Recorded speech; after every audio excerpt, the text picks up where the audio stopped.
ರಾಜ್ಯದಲ್ಲಿ ಜೋರಾಗ್ತಾ ಇದೆ ಜಾತಿ ಗಣತಿಯ ಕುರಿತಂತಹ ಕದನ.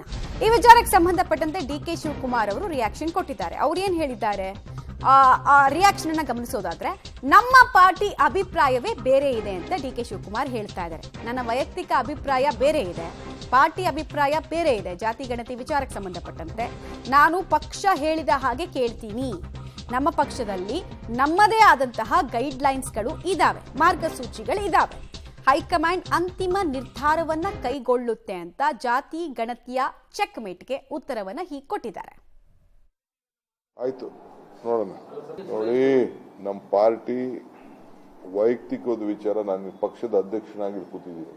ನನ್ನ ವೈಯಕ್ತಿಕದ ಅಭಿಪ್ರಾಯನೇ ಬೇರೆ, ಪಕ್ಷದ ಅಭಿಪ್ರಾಯನೇ ಬೇರೆ. ನಾನು ಪಾರ್ಟಿ ಲೈನಲ್ಲಿ ಯಾವತ್ತೂ ಇರೋನು, ಪಕ್ಷ ಹೇಳ್ದಂಗೆ ಕೇಳೋನು. ನಮ್ಮ ಪಕ್ಷದಲ್ಲಿ ನಮ್ಮದೇ ಆದಂಥ ಒಂದು ಗೈಡ್ಲೈನ್ಸ್ ಇದೆ. ಪಾಲಿಸಿ ಮ್ಯಾಟರ್ಸ್ ಅಲ್ಲಿ ನಾನೊಬ್ಬನೇ ತೀರ್ಮಾನ ಮಾಡೋಕ್ಕಾಗಲ್ಲ, ಇಡೀ ಪಕ್ಷ ತೀರ್ಮಾನ ಮಾಡ್ತದೆ, ಜೊತೆಗೆ ಪಕ್ಷದ ವರಿಷ್ಠರು ತೀರ್ಮಾನ ಮಾಡ್ತಾರೆ. ರಾಹುಲ್ ಗಾಂಧಿ ಅವರು ನಮಗೆಲ್ಲ ಗೈಡ್ಲೈನ್ಸ್ ಕೊಟ್ಟಿದ್ದಾರೆ. ನಮ್ಮ ಮ್ಯಾನಿಫೆಸ್ಟೋಲ್ಲಿ ಕೆಲವು ವಿಚಾರ ಎಲ್ಲ ಬಂದಿದೆ. ಸೊ ಅದನ್ನೆಲ್ಲ ಗಮನದಲ್ಲಿ ಇಟ್ಕೊಂಡು ಪಾರ್ಟಿ ಅಲ್ಟಿಮೇಟ್ಲಿ ತೀರ್ಮಾನ ಮಾಡ್ತಾರೆ. ನಾನು ಮಾಡೋದಿಲ್ಲ, ಇನ್ನೊಬ್ರು ಮಾಡೋದಿಲ್ಲ. ಆಯ್ತು, ಅವ್ರ ಅಭಿಪ್ರಾಯ ಹೇಳಿದ್ದಾರೆ. ನಾನೇನು ಹೇಳಿದ್ದೀನಿ ಅಂತಂದ್ರೆ, ಬ್ಯಾಕ್ವರ್ಡ್ ಕ್ಲಾಸ್ ಹಾಸ್ಟೆಲ್ಗಳಲ್ಲಿ ಇರ್ತಕ್ಕಂಥ ವಿದ್ಯಾರ್ಥಿಗಳು ಒಂದು ಸಮಾವೇಶ ಮಾಡಿದ್ರು ಮೈಸೂರಿನಲ್ಲಿ.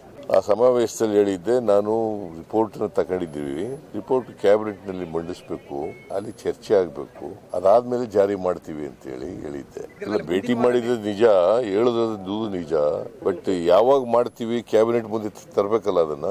ಬ್ಯಾಕ್ವರ್ಡ್ ಕ್ಲಾಸ್ ಇಲಾಖೆ ಮಂತ್ರಿ ಜೊತೆ ಮಾತಾಡ್ತೀನಿ, ಆಮೇಲೆ ಟೇಕ್ ಎ ಡಿಸಿಷನ್. ಅವ್ರ ಒತ್ತಾಯ ಹಂಗಿರ್ಬೋದು, ಮುಂದಿನ ವಾರ ಮಾಡಿ ಅಂತ ಒತ್ತಾಯ ಮಾಡಿರ್ಬೋದು. ಅವೆಲ್ಲ ನನ್ನ ಜೊತೆ ಚರ್ಚೆ ಮಾಡಿದ್ರಪ್ಪ, ಚರ್ಚೆ ಮಾಡಿದ್ದು government will take A decision on that. ಅದು ಕ್ಯಾಬಿನೆಟ್ ನಲ್ಲಿ ಚರ್ಚೆ ಮಾಡ್ತೀವಿ. ಮಾನ್ಯ ಮುಖ್ಯಮಂತ್ರಿಗಳು ಹೇಳಿದಾರಲ್ಲ, ಈಗಾಗಲೇ ಕ್ಯಾಬಿನೆಟ್ ತರ್ತೇನೆ, ಕ್ಯಾಬಿನೆಟ್ ಅಲ್ಲಿ ಚರ್ಚೆ ಮಾಡ್ತೀವಿ ಅಂತ ಹೇಳಿದ್ದಾರೆ. ಕ್ಯಾಬಿನೆಟ್ ಅಲ್ಲಿ ಬಂದ ಮೇಲೆ ಏನ್ ತೀರ್ಮಾನ ಆಗುತ್ತೆ ಅಂತ ಹೇಳಿ ನೋಡೋಣ.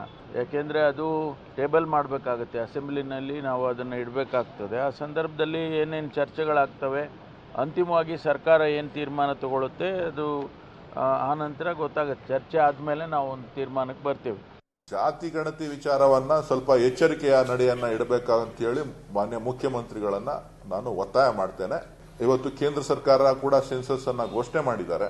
ಸೆನ್ಸಸ್ ಮಾಡುವಂತ ಸಂದರ್ಭದಲ್ಲಿ ಯಾವ್ಯಾವ ರೀತಿಯ ಮಾನದಂಡಗಳನ್ನ ಉಪಯೋಗಿಸ್ತಾರೆ, ಅವರು ಕೂಡ ಜಾತಿ ಜನಗಣತಿಗೆ ಮುಂದಾಗ್ತಾ ಇರೋದ್ರಿಂದ, so once for all national census ಒಳಗಡೆನೆ ಬಂತು ಅಂತ ಅಂದ್ರೆ ಯಾವುದೇ ಗೊಂದಲಗಳು ಕೂಡ ಇರೋದಿಲ್ಲ.